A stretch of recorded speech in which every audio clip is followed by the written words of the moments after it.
Well guys, you are very welcome back to the unit. Just giving you a little bit of an update because we have been working away since. Yesterday I went with Harry T and we got, I went and I spent money and I got a 40/40 system. I'll show you that at the end of this video, my purchases and where I'm going to put it and stuff like that. So yeah, so I went and got a 40/40, went up to Shore Clean Systems in Northern Ireland. I'm absolutely delighted with it. It's going to look really good. I got a few extra little bits and pieces, and again, it's just another step forward. You might not know, but I used to harvest rainwater when I lived in my last house with an IBC at the back of the house. It worked fine for what it was, but now I'm not living there and I don't really have access to water and that. I have to kind of come up with another supply. And now because I have my unit, it's all about doing stuff properly. So yeah, so you're very welcome back to the unit. I'm gonna put the camera this way.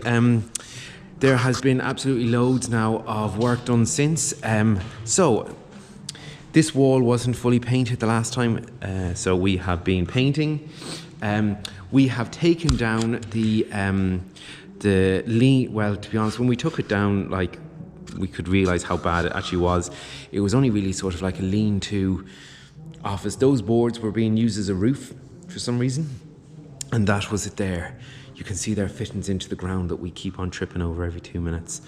So we have completely taken the office away from there, and because the water, this broom is gonna fall over. See, I tripped again. See, that's the bathroom there, and that's where the water and the waste comes in and goes out the front of the unit. So here is where I'm going to put my 40/40 system. I was going to put a float switch in the van. This door is going to be locked. I was going to put the float system there and leave it filling overnight into the van, but I've decided against that. And why I've decided against that is because I would have to run wires constantly over to the van for the float switch to go back to the solenoid that turns it on and off. That'll all be a bit clearer when I show you the actual system. But that's not really a goer because, you know, to have loads of wires kind of coming here, if they become disconnected, the solenoid will turn off and I won't have any water the next morning. So my IBC that I have been using, I have a IBC that I use just for pure water. I'll bring that here.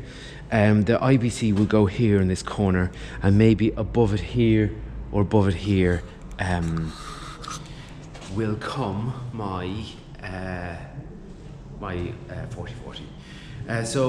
A lot of you made the comments that extending the office to here was not going to be a good idea because the office was still going to be a very narrow space and it might not be the best use of space. And I totally agree with what you're saying. So I have been away. There was a window on the previous one, but there was no door. So I went and I bought that door.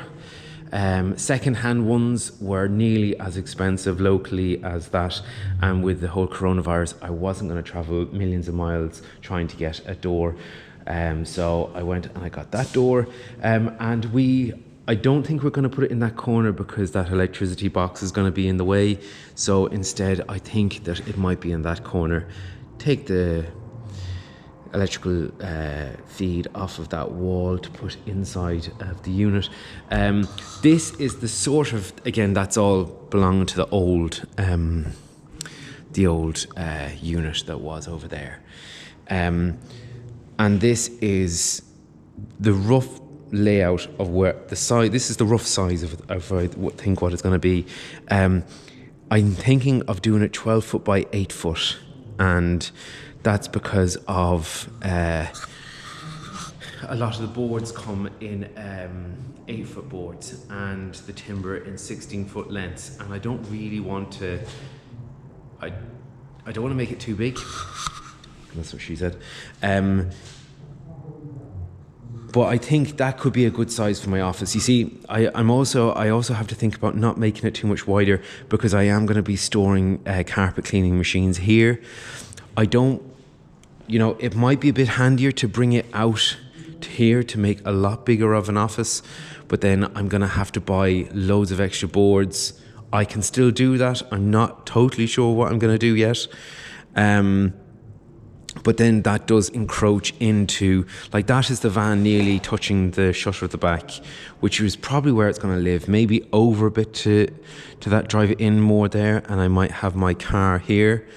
And, you know, maybe sort of like shelving and a worktop with a vise and a bench and tools and all that sort of stuff there.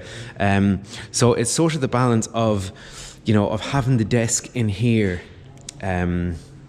The door I'm thinking of putting, well, it's going to be flipped around the other way probably, but having the door on this side and the window there at the front looking out.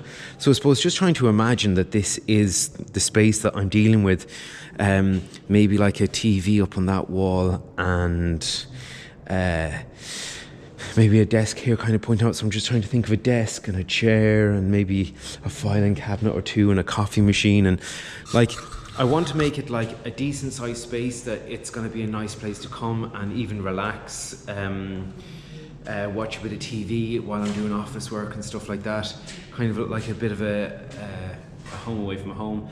I'm not 100% sure what to do size-wise. So that's an update, guys, of the unit. The alarm fella is coming soon, and he's going to be fitting a monitored alarm to the place. The insurance guy has a quote for me, but he's just seeing if he can get better. There's loads of stuff to do. There's loads of the floor has to be painted when all of that is done before the machines can come in. I suppose I'm doing this at the same time I became a limited company, and so I'm limited for the last month, but there's still loads and loads of paperwork behind that, changing over bank accounts, and just loads of hassle. Like existing loans, you have to completely reapply for them with the bank. There's loads of paperwork and loads of hassle, but you know, all of these things are worth it in the end, and this is going to be completely class when it's done. It's going to be a class place to come. So Pat is coming here in a bit, and he's going to help me. We're going to kind of try and tidy up some of this unit, because a delivery is coming today of plasterboard, wood for making the stud, insulation, screws, fittings, everything you name it is coming on the one lorry today, and probably store it there. And in the next few days we're going to get on with making all that stuff. So that is an update on how the unit is looking. Thanks very much to everybody that has given suggestions and stuff like that. It's greatly appreciated. Yeah, that's my phone. So gang, here is out of the boot of the car I brought in just to show you guys what I bought yesterday, and this is my 40/40 system and how it works. So there is my stainless steel membrane. It is really heavy. So that's your feed going in. So it's just a barbed connection there for your hose pipe to go on. It goes through it, and I love the Sure Clean Systems logo on that. And then here comes out your pure water, and here with a tap, so you can adjust. You know, if you're doing a flush or something like that, you can adjust it. Here, if the lights are going a bit weird with the fluorescence, I'm sorry, but there's nothing really I can do about that. And that is your waste out of there. So before it goes into this, it goes through these two things. So that is a carbon filter, and that is a sediment filter. It's funny it goes that way around. Now they set it up. Oh no. It goes through, it comes in that way, I presume, first, through the sediment, and then the carbon. And then this is a tiny little DI, because if it's coming out of this at say 4 or 5 TDS, that little bit of resin will last a few weeks, and it might be easier just to dump out a tiny little cartridge and scoop and fill it up again and put it in, rather than having, and you see, what I bought as well is these, and these will strap to the wall. So if I pick up this here, kind of doing this one-handed, Yeah, so can you see those four there? They correspond to this there. So that goes like that, and that goes onto the wall. So I thought that could be a nicer option rather than having a massive 11-litre bottle that will last a year. You know, maybe once every couple of weeks I might have to change that. So there is a battery and a switch here and the float. So what happens is, this is the solenoid, and it's a valve for turning the flow on and off. And that gets power. The solenoid is powered by the battery.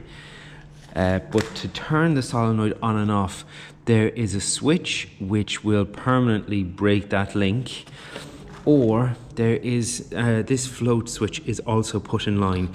So this is why I'm not doing, could you imagine trying to hook up those wires every day that you're filling the van?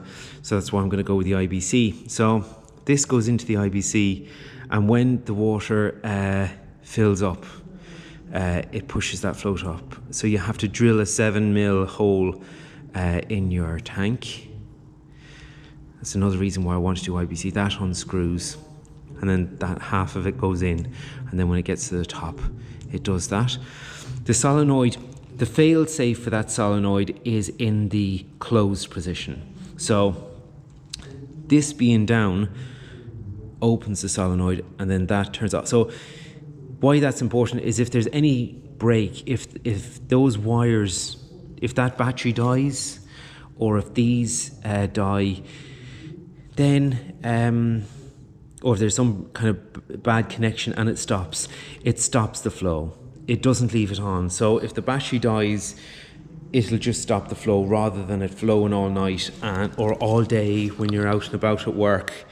So that's kind of important. I don't have the sheets there. Let me see if I can find the sheets with all the pricing in the van. I think it's in the van, because we went in the van yesterday, myself and H to the T. These are brackets for this. So again, that goes over that, clamps it onto the wall. So while I was there, so I think that is going to be a class system when it's all fitted onto the wall. While I was there, I also got new Mormon sleeves because ours are getting a bit thin. My employee hated the pouch he had before, so we have the new Mormon pouch split in two. Very nice pouches. I'll get you the price list now and all this stuff. I also got hosing for in and out and back to the waist.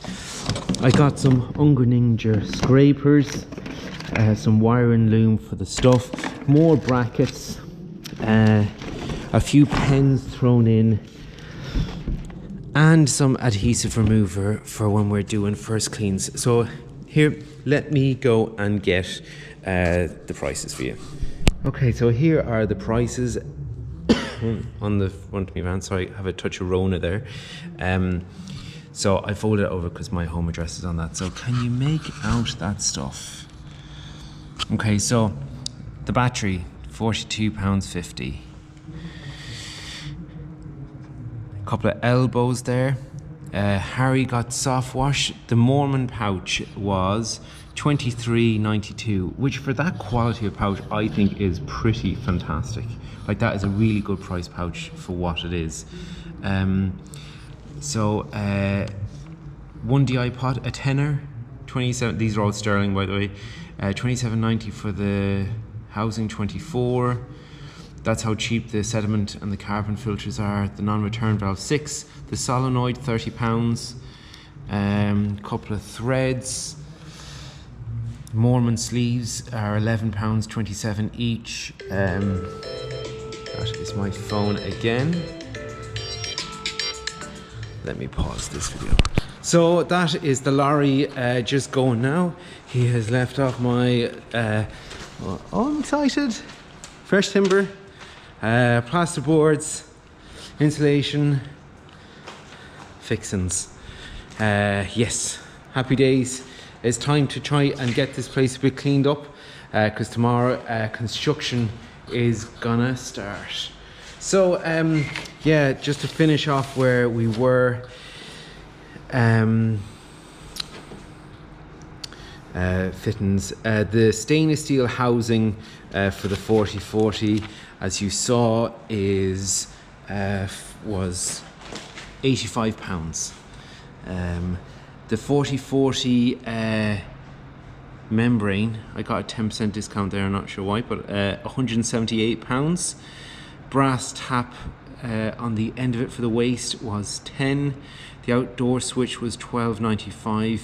The float switch is £14.95. The Ninja scrapers were £14.75 each, and the pack of blades was £13 each. And I am not charged VAT on any of my shopping because I have an Irish VAT number, so the VAT between Northern Ireland and Southern Ireland is still taken off. So yeah, so I'm delighted with that, and it is going to look absolutely fab over there on that wall. And so yeah, so time for building. That's what I reckon. We're here at the unit. So welcome in. Still haven't cleaned the outside yet. So here we are, and I just wanted to give you a bit of a progress update to all the people that were saying to me about taking down the tiny little office that was on that side. That is what we have done. You saw the delivery of stuff, and so here we are. So what we have done is we have got this far. This was just to give you a little bit of perspective. That is the size. We are making it like a 12 by 8. So there's the door frame. There is the stud wall. We are not finished yet. We are still having to put extra supports and stuff in. The window hasn't gone in yet. We have to put more beams up in for the attic. We have to chase down for the electrical sockets. But what we want to do as well is we want to leave this bit slightly open because we want to board the roof space first before we kind of put all the supports on that wall. There's going to be a TV going on that wall as well, so I want more supports, but again, we're waiting to get the bracket for that. There's a whiteboard going up on this wall again. We're going to add a couple of extra there in the middle when we know the size of that. Yeah, so just to give you an idea, guys, that is what is going ahead. Tools and stuff absolutely everywhere. From our building works, stuff on charge. So the three of us managed to get that done in a day from absolutely zero, and I'm super impressed. Like, measuring properly and cutting with the table saw has just meant that everything is just, all the sides line up absolutely perfect. You know, board is meeting absolutely perfect, and I think it's going to be an absolutely fab little office. We have insulation, so everything's going to be insulated really good. Office carpet on the floor, loads of insulation above, loads of insulation in the stud walls. It's going to be a lovely warm little office. Slightly annoying, we had to leave it off of the wall because of that, and also we were going to put it this side, but that electricity box would have made life a little bit difficult that way, so that was sort of like a bit of a no-go. So that is an update I have as well. I have bought this car. She is a 2005. It seems a bit of a shame because the interior is so nice on it. But I have bought this 2005 320D with the M47 engine, and I am converting that into a track car. So the nice leather seats are going to be made into an office chair and a couch for in there, and I'm going to absolutely gut everything on the interior of this car. There's a bit of an oil leak I see from a mark on the ground. Apart from that, I drove this car for probably an hour and a half home, and it has all the power that it should. It's not going to be the quickest track car in the world. Over here in Ireland, it's not as easy to get your hands on 325s or 330s or anything like that.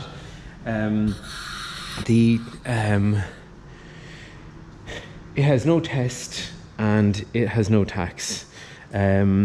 So I got it really, really cheap for that reason, just because there was no test or tax on it. But again, if I'm going to be using this as a track car, I don't necessarily need a test or tax on it. So yeah, absolutely gut the interior of it, completely back to the metal, and I've IBAC suspension ordered for it, to lower it and for it to handle that bit better. Got the interior, take it on track, see how it gets on in time, probably a cage inside and all of that sort of stuff. Get a bit more power out of that 2 litre, so it's only 163 horsepower. Remap should see it about 200 horsepower, so plenty enough for a bit of fun. It's not going to be the quickest track car, but it's going to be a bit of fun at the same time. So that'll be going on axle stands and kind of stripping everything out of it to make it as light as possible. But yeah, so that is going to be the size of the unit. Enough for the van, the car, and all my equipment down the end and stuff like that. The alarm is coming in the next couple of days, and he's going to be doing that, and we're going to be doing more work on the unit. So that is the progress so far, lads.